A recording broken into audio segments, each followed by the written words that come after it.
Hello students, welcome back to my channel. कैसे हो आप सब? उम्मीद करती हूँ बेटा सभी अच्छे होंगे, अपना ख्याल भी रख रहे होंगे। तो बेटा बस ये हमारी यूनिट भी कंप्लीट होने ही वाली है। कुछ 2-3 इसमें रहते हैं पोस्चर्स, आसन या प्राणायाम, जिनके बारे में हम बातें कर लेंगे। तो आज का जो हमारा टॉपिक होगा वो कौन सा है?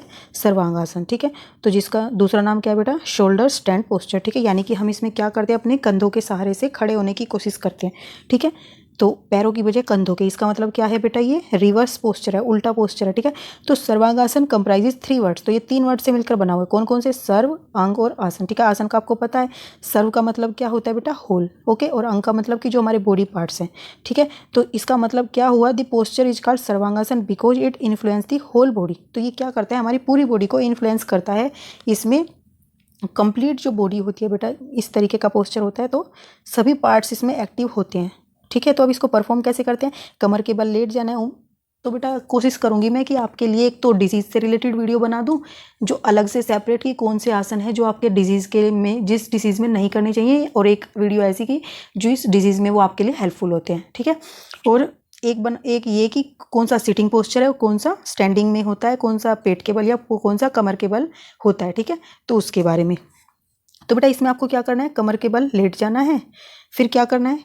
Pressing down the hands on the floor slowly. फिर आपको क्या करना है? अपने हैंड्स को मतलब कि प्रेस करना है। ठीक है, इस तरीके से यहाँ पे फर्श पर आपको क्या करना है? प्रेशर लगाना है, जिससे क्या करोगे? आप अपने बॉडी को उठा पाओगे, अपने लेग्स को। इस तरीके से देखो, जो आपने हलासन किया था बेटा, हलासन में जिस तरीके से किया था, क्या किया था? इस तरीके से आप क्या करते हो?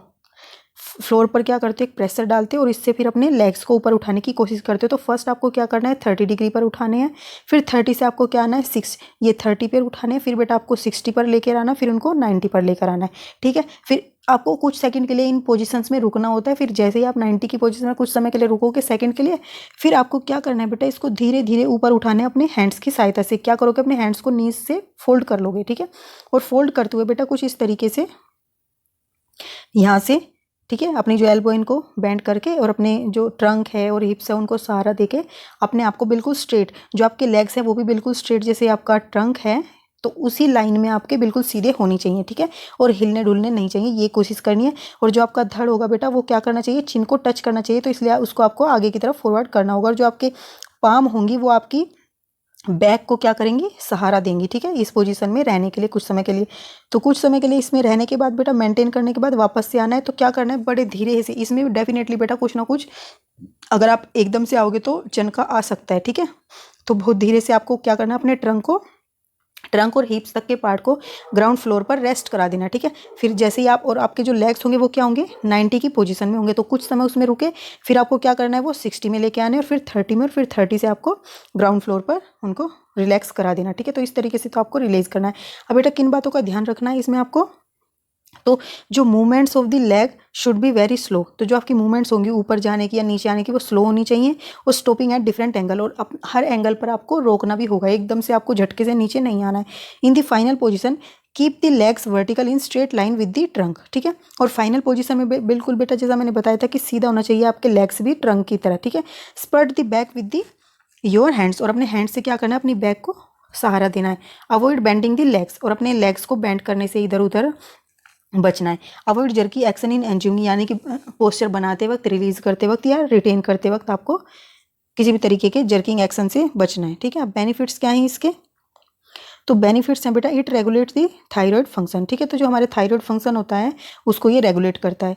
और ये बेटा एंडोस्क्रीन ग्लैंड्स होते हैं जो क्या करते हैं? कुछ केमिकल्स रिलीज करते हैं, तो उनके लिए भी हेल्पफुल होता है, जो कि ये रहा, it helps in managing problem related to endocrine gland. ठीक है, तो एंडोस्क्रीन जो ग्लैंड होते हैं वो केमिकल्स रिलीज करते हैं जो कि हमारी बॉडी के लिए बहुत ज़्यादा इंपॉर्टेंट होते हैं। उनकी वजह से ही हमारी बॉडी में कुछ ना कुछ चेंजेस आते हैं। ठीक है, अगर वो प्रॉपर फंक्शनिंग नहीं करेंगे तो हमारी मतलब कि जिस तरीके का हमारा फिगर या कुछ भी होना चाहिए वो उस तरीके का नहीं हो पाता है। ठीक है, it strengthen the neck region. ठीक है, और ये हमारे नेक रीजन को भी स्ट्रेथन करता है।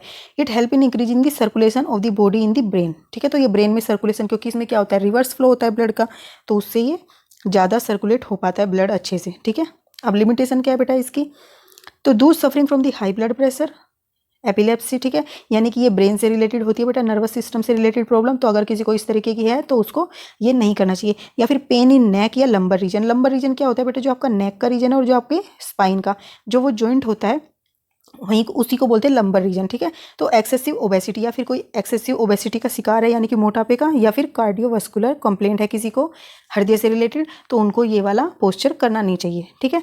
और बेटा जो ये नेक्स्ट पोस्चर है हलासन, ये हम कर चुके हैं मतलब कि अपर प्राइमरी स्टेज वाली क्लास में, तो आप वहाँ से कर लेना, बिल्कुल एज इट इज़ सेम है, कुछ भी अलग है ऐसा है नहीं, ठीक है। तो रिपीट करने का कोई फ़ायदा नहीं है।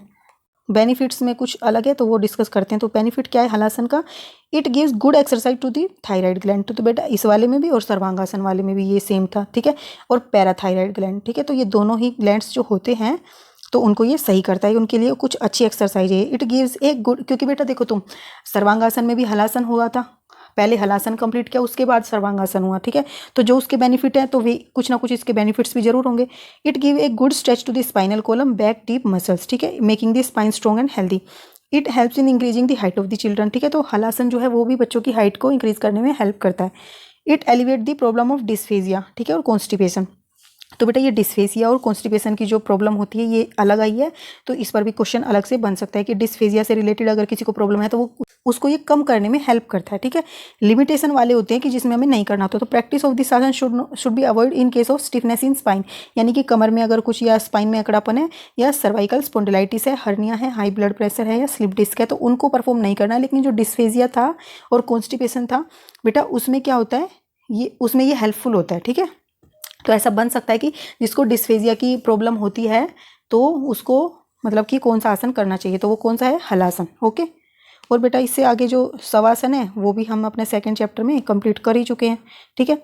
ये तो कॉमन वही है, बस इसमें क्या है शवासन में बेनिफिशियल क्या है, इसमें अलग से जो है, वैसे तो उसमें सेम था, शवासन में था इंसोमेनिया यानी कि अनिद्रा की जो दिक्कत होती है उसको ये सही कर देता है, ठीक है। लो ब्लड प्रेशर वाले को ये वाला नहीं करना चाहिए, ठीक है। तो लो ब्लड प्रेशर वाले का ये है शवासन, और हाई ब्लड प्रेशर वाले के तो बेटा काफ़ी सारे हैं, ठीक है। तो इन बातों का ध्यान रखना है। साथ ही जो ये क्रिया थी ये भी मैं कंप्लीट करा चुकी हूँ उसी वाली यूनिट में, ठीक है।